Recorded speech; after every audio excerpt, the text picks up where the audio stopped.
Hello and welcome back to our playthrough of Lost Kingdoms 2, where we are going to try and sequence break the game through cunning use of the second type of transform card, the Leap. We're not spending too long in the Fossil Boneyard, as much of a cool level as it is, but we're going to kill an Izamat Herbal cultist and then pretty much immediately leave. We're being warned about dragon nests, such as that up ahead. That actually makes this area quite good for trying to grind levels, because you have an endless source of enemies.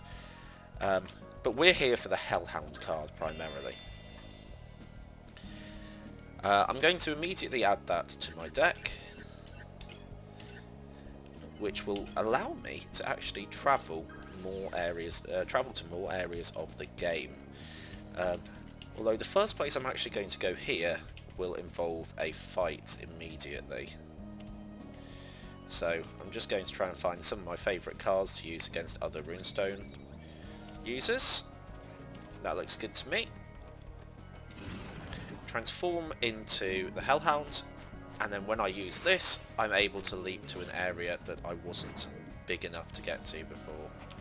I'm going to try and hit this guy immediately with a Crusher, which will kill his tumble chick that he summoned, I'm sorry little one, and give me some of my magic stones back. Trying to keep a distance because he does use the Draconid.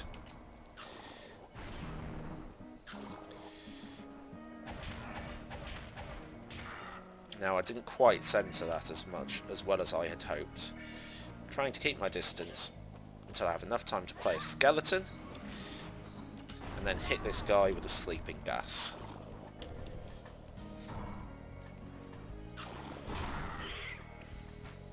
And the skeleton should have enough energy there to finish him off. And then I collect my second strange looking runestone, which is nice. I'm going to open this chest for the gnome card.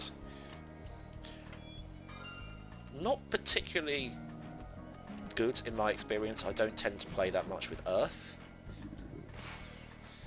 but it's good if you particularly focus into Earth. Particularly good as well as if you're using the skeleton deck that I've mentioned before. You'll notice there I've destroyed a rock and I've picked up the fossilised part of a dragon. That actually is an optional side quest, which we will be doing, but we can't complete without flight, which is the goal of today. My next stop on trying to sequence break the game is going to be to go to Kadishu. I'm not going to try and do the rubbish collection quest. The cards are okay, they don't tend to be that good. The second quest gives you the Super Scrubber card, which is basically a robotic hoover that circles around you and sucks up all of the magic stones for you, but pretty much only if you're in range to pick them up yourself.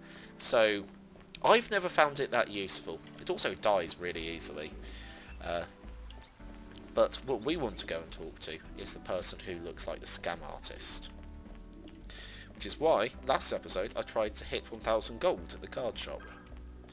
So when I talk to this guy, he's going to basically take that money and give me a capture card, which means any monster I encounter in the environment I can now steal, which is actually really useful. So I now need to make some permanent edits to the deck. That's going to include putting the Undead Knight in, because I haven't shown that off yet, as well as the Hellhound. And I'm going to also need to put in the Mandragoras, as well as the capture card. I don't strictly need the capture card for our pass-through trip of the high road, but I don't want to go into the deck select menu too often.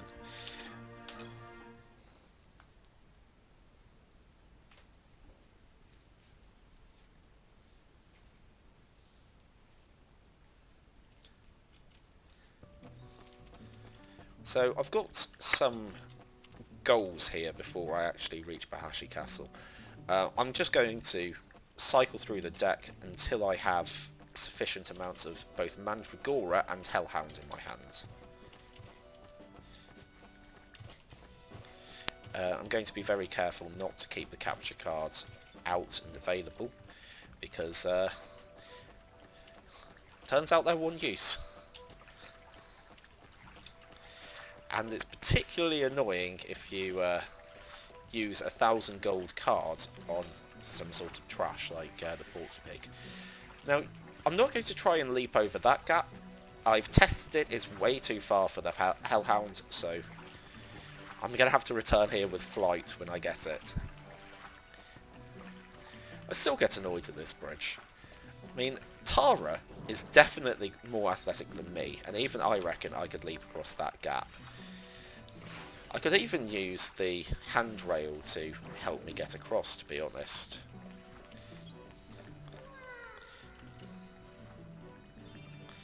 So there haven't been any humans around here for ages, but I am on the right track.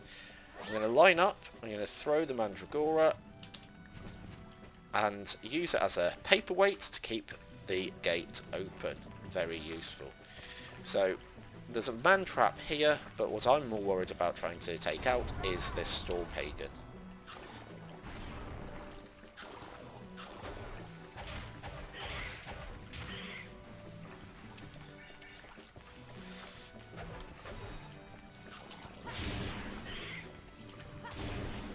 There we go, man trap dead. Get rid of the Mandragora now, because I don't need that. And then use the second copy of the Mandragora to paperweight this gate, which will open this. Now, in this area, I'm going to have a bit of a tougher fight, so I actually want to make sure I'm properly equipped here. I do want the Hagen, and a succession of good weapon cards will do. So, straight away is going to spawn a Man Trap, a Stormhagen and a Chaos Knight, which is the big walking suit of armour you can see. It's a Psychic type, so it has no class advantage or class disadvantage. I'm going to hit it with a Sleeping Gas here. And as long as I keep my distance, I should be okay. It has a narrow but strong attack, so I should be able to strafe it relatively safely. I'm going to go back, collect the magic stones from the Dead Man Trap, before I actually get to show off the new skeleton card that I haven't used yet. He's much more fragile. You can see he's red, that means he's fire. But he's fast. He also has a long range attack, which should mean he easily takes this Chaos Knight. Well, take some of the health at least. There we go. Chaos Knight defeated, which is going to let me enter the castle.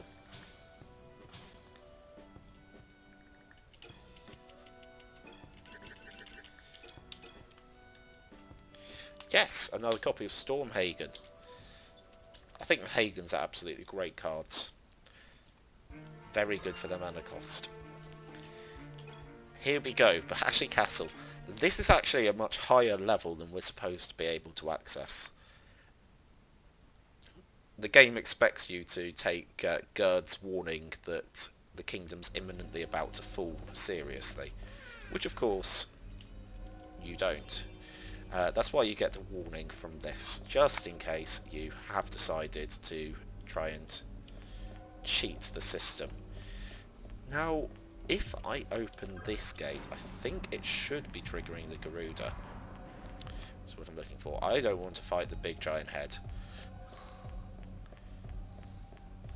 You'll notice the music's very sinister. There are some particularly powerful enemies. That's death.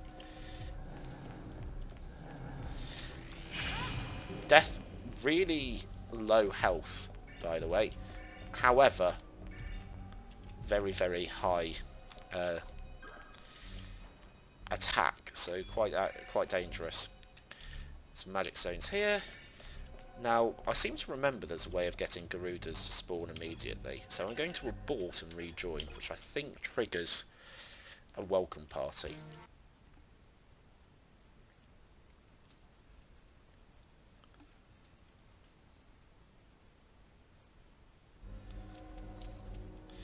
So I am now back in the castle.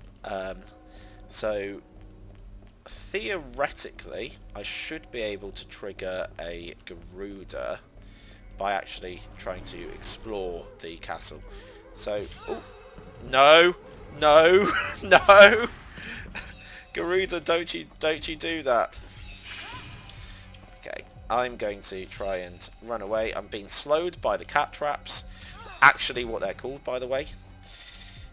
But I've got time to spare with this Garuda. It's just going to chill here. I'm going to chop it up with my Stormhagen.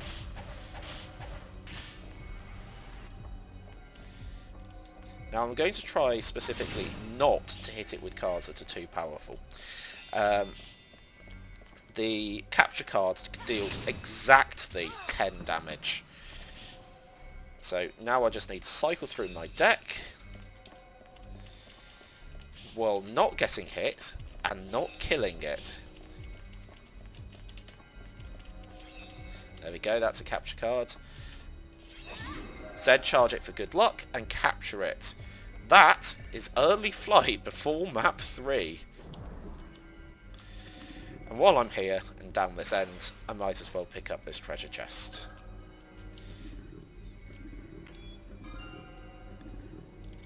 For the Lamassu card. Quit out the level. And I should now have access to the early flight, giving me the chance to edit my deck once again. I will still want them, but a bit later. That's early flight by map 2.